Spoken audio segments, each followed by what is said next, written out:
Pertempuran sengit masih berlangsung di wilayah Pokros. Kali ini pasukan Rusia tampak membakar peralatan tempur Ukraina, infanteri dan artileri secara besar-besaran.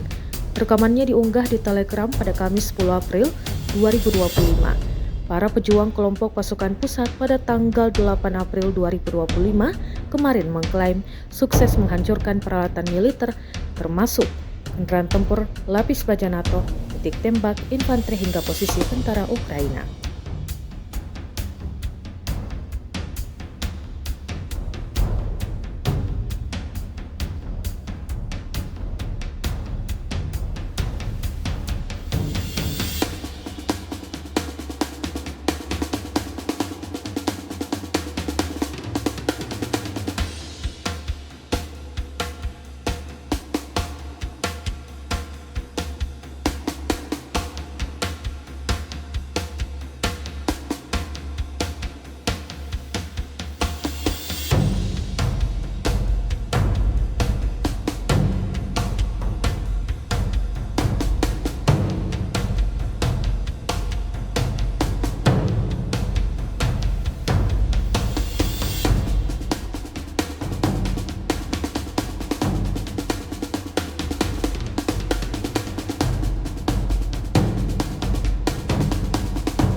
Download Tribun X sekarang, menghadirkan lokal menjadi Indonesia.